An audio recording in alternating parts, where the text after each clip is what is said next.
저희가 앞에서 일본 분들은 뭐 어떻게 AB를 구매를 하는지, AB는 뭐였는지 뭐 이런 거에 대해서 좀 들었는데, 일본 분들이 느끼는 어떤 AB 배우에 대한 인식이 좀 되게 궁금해요. 그거에서 피반적으로 본 사람도 많죠. 아침 8시에 하는 변신 이런 거 있잖아요. 필러에 핑크 색깔이 AV 여배우가 했었어요. 그래서 그것 때문에 엄마들이 엄청 화났어요. 아이들 보는데 그 사람들 실형하는지 이런 피반도 있었지만, 기본적으로 바라에티나 그런 거 나올 때 저희들은 그냥 받아들여요. 근데 NHK는 좀 힘들 것 같아요. KBS 1에 나가기는 좀 어렵지만 종편에 나가기는 좀 괜찮다. 일본에서는 아이돌들도 노출 사진이 많더라고요. 아이돌, 배우 다 상관없이 유명해지기 위한 한 과정이라고 생각하면 될 것 같아요. 일본 아이돌들은 선정적인 막 안무나 댄스는 없고 네네네. 귀엽게 맞아요. 추잖아요. 근데 수영복을 입고. 네, 맞아요. 그러니까 반대인 거죠. 한국은 음악방송 보면은 야한 옷 입고 야한 춤 추는데 일본은 그 반대잖아요. 네네. 귀여운 춤 추고 귀여운 옷 입고 대신에 그 뒤에서는 수영복 입고 있고, 한국은 오히려 그건 안 되잖아요. 진짜 한국이랑 일본은 이게 반대고, 반대죠. 중국은 두 개 다 안 되고. 진짜요? 근데 내가 진짜 한국에 왔을 때 한국 아이들 진짜 야한 춤 추잖아요. 그래서 수영복도 야하다고 생각해서 찾아봤는데 안 나오더라고요. 진짜 놀랐어요. 확실히 제가 느꼈을 때는 또 뭐 아이돌들도 막 노출 사진도 찍고 이런 거에 대해서 되게 너그러운 것 같아요. 일본에 계신 여성분들도 어떤 AB에 대해서 전체적인 그 관점이 되게 너그러운 편이신지. 너그러운 건 같은데 남자애들처럼 그 얘기는 안 하는 것 같아요. 성욕구나 이런 거에 대해서 표출을 자유롭게 그렇게 하는 것 같지는 않아요. 일반적으로는 남자들이 좀 많이 보는 편이긴 한데 여성분들도 많이 보는지. 여자들을 위한 AV가 점점 많아지고 있다고 들었어요. 지금 한 10% 정도? 차이점은 영화의 한 장면 같이 좀 아름다운 장면 그런 게 있고, 남자가 여자한테 해주는 그런 게 많은 거죠, 이제. 여자 야동을 쓰는 작가 친구가 있어서 전체적으로 보고 영화처럼 생긴 느낌이 엄청나게 크다고 들었고요. 영화나 그리고 소녀 만화를 많이 읽으라고 배운대요. 어떤 그 감정을 이해하기 위해서. 그래서 자기가 좋아하는 시츄에이션이나 그걸 다 적어놨고 그것을 하나하나씩 담아놓으라. 오히려 남자들의 야동보다 만들기는 좀 더 어려울 것 같아요. 같아요. 남자들은 그냥 뭐 몇 개 없거든요. 네.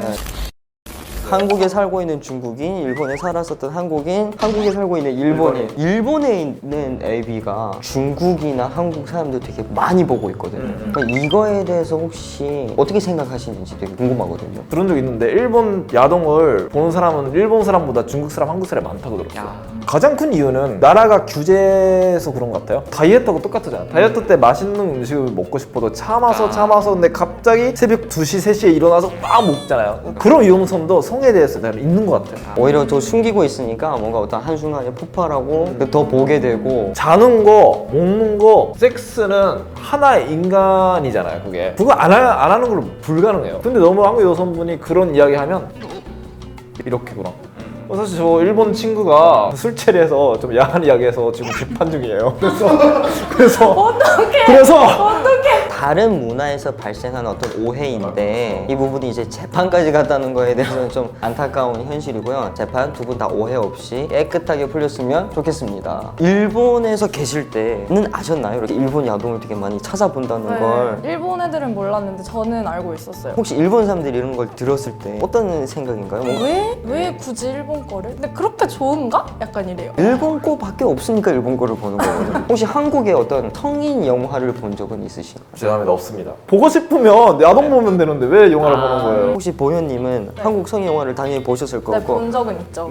한국 성인 영화를 봤을 때랑 일본 야동을 봤을 때 어떤 차이점이? 뭔가 일본 게 수위가 높다 보니까는 한국 거는 좀 재미가 없었어요. 한국에도 비공식적인 루트를 통해서 나온 야동들이 있습니다. 뭐 이런 거에 대해서 혹시 공식적인 채널만 갖고 있는 일본 분께서는 어떻게 생각하시는지? 제가 들은 게 있는데, 한국은 몰카? 숨어서 찍는 그거를 뭐 만약에 전 여자친구 그 몰카 찍었으니까 올리거나 뭐 그런 관계를 가진 사람이 재밌으니까 올리고 뭐 이렇게 하는 사람이 좀 많다고 들었어요. 그거에 피해를 받는 여성분은 어떻게 실생활 살고 이해가 안 돼요. 본식적으로 하고 몰카를 규제를 해야 되는데 왜 이렇게 반대가 되는지 모르겠어요. 사실 막 한국 야동, 중국 야동은 비공식적이면서 그런 게 되게 존재하고 있거든요. 그래서 이런 거는 유통도 하지 말고 보지도 말고 그러는 게 모든 사람들한테 좀 좋지 않을까? 그런 생각을 해봤습니다.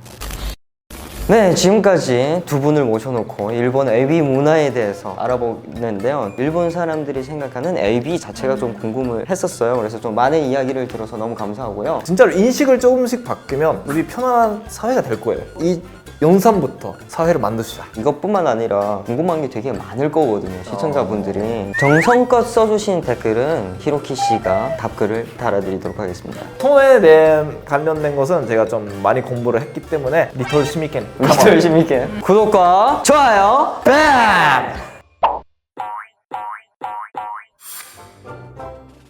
히로키한테 물어보고 싶으면 모든 것을 물어보세요.